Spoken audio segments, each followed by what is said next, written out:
जिसकी मुख्य किरदार है पावनी, जो शहर के सबसे बड़े बिजनेसमैन राहुल सिंघानिया की इकलौती बेटी थी। बाय पापा, मैं कॉलेज जा रही हूँ। जस्ट 1 सेकेंड, मैं भी ऑफिस के लिए निकल रहा हूँ, तो मैं तुम्हें ड्रॉप कर दूंगा।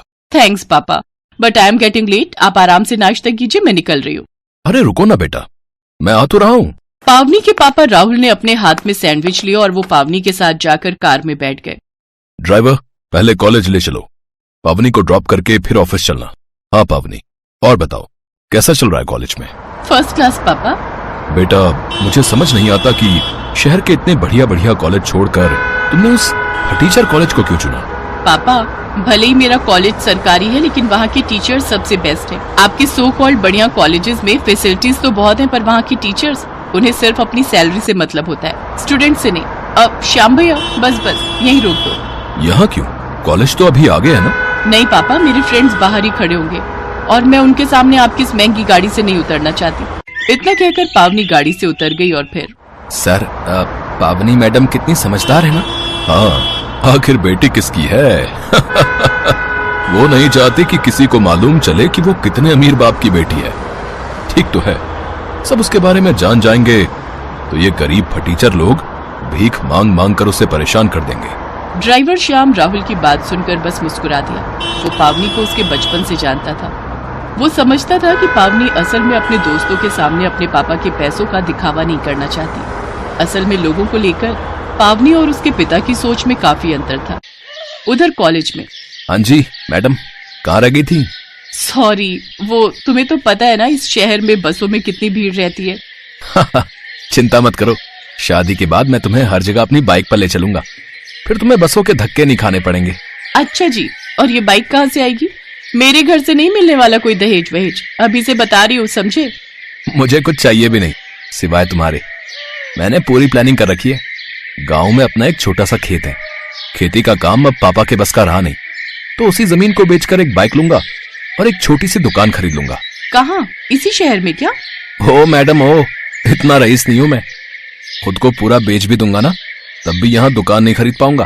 केशव की बात पर पावनी जोर जोर से हंसने लगी। केशव और पावनी कॉलेज में एक साथ पढ़ते थे। दोनों की पहले दोस्ती हुई, फिर दोनों एक दूसरे को पसंद करने लगे। पर पावनी ने केशव को कभी नहीं बताया कि वो कितनी अमीर है, जबकि केशव ने पावनी को अपने बारे में सब कुछ बता दिया था। केशव गांव से शहर आया पढ़ने के लिए और वो एक छोटे किसान का बेटा था। ऐसे ही वक्त बीता और कॉलेज की पढ़ाई खत्म होने को आ गई। फिर एक दिन, पावनी, मुझे तुम्हारे घर वालों से मिलना है। पर उनसे क्यों मिलना है तुम्हें? अरे उनसे मिलवाओगी नहीं तो तुम्हारा हाथ किससे मांगूंगा भाई? अच्छा, और वो एक बेरोजगार के हाथ में मेरा हाथ दे देंगे? ओ मिस्टर, पहले कुछ काम धंधा शुरू करो, फिर आना मेरा हाथ मांगने। ठीक है, तो फिर डन रहा। मैं अगले महीने तक अपना वो खेत बेचकर गांव में एक दुकान खोलता हूँ और एक नई बाइक भी खरीद लूंगा और फिर उसी बाइक पर आऊंगा तुम्हारा हाथ मांगने। सही है?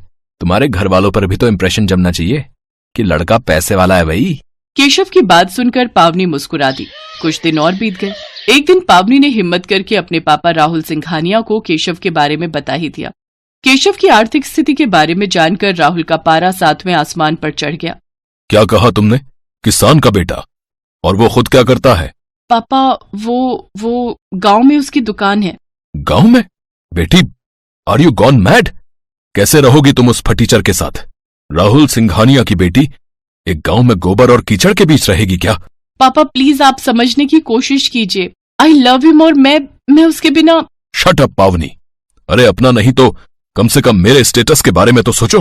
आई एम सॉरी पापा, पर मैंने स्टेटस देखकर नहीं बल्कि एक अच्छा इंसान देखकर उसे पसंद किया है। ओह, तो इसका मतलब तुम फैसला कर चुकी हो। ठीक है, मैं सब समझ गया।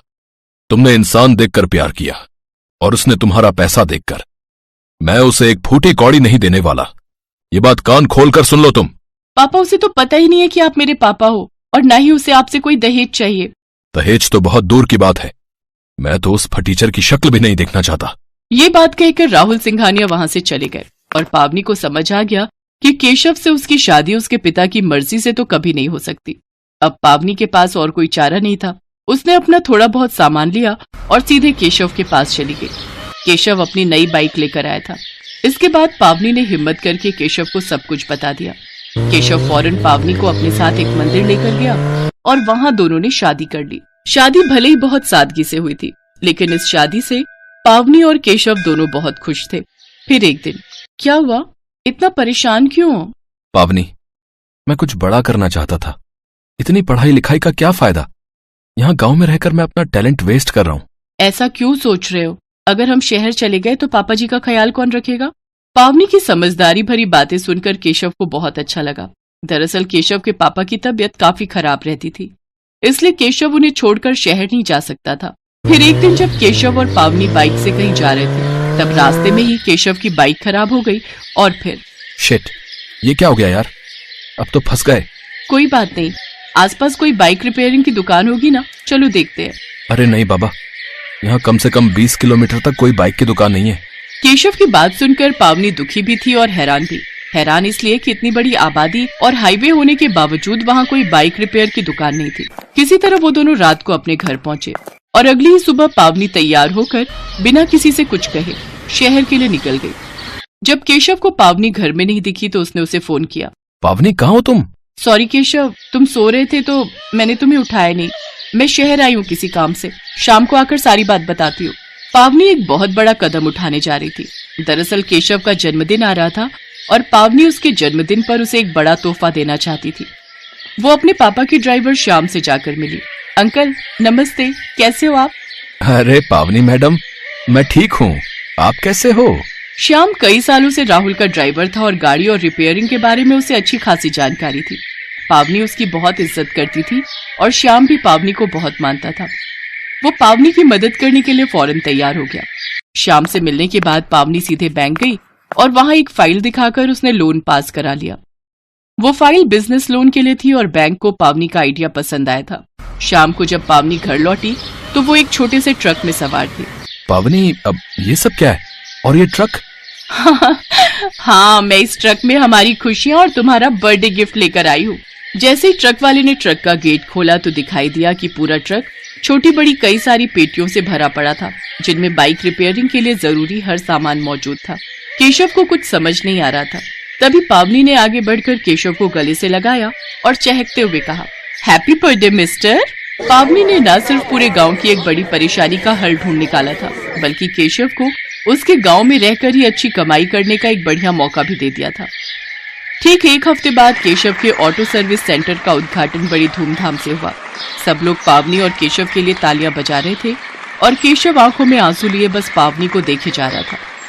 उसे एहसास हो गया था कि पावनी के रूप में उसने बिल्कुल सही जीवन साथी को चुना है, जो उसके स्वाभिमान की भी कीमत समझती है और हर मुश्किल में उसके साथ खड़े रहने की हिम्मत भी रखती है। ऐसे और वीडियो देखने के लिए हमारे चैनल को सब्सक्राइब करें।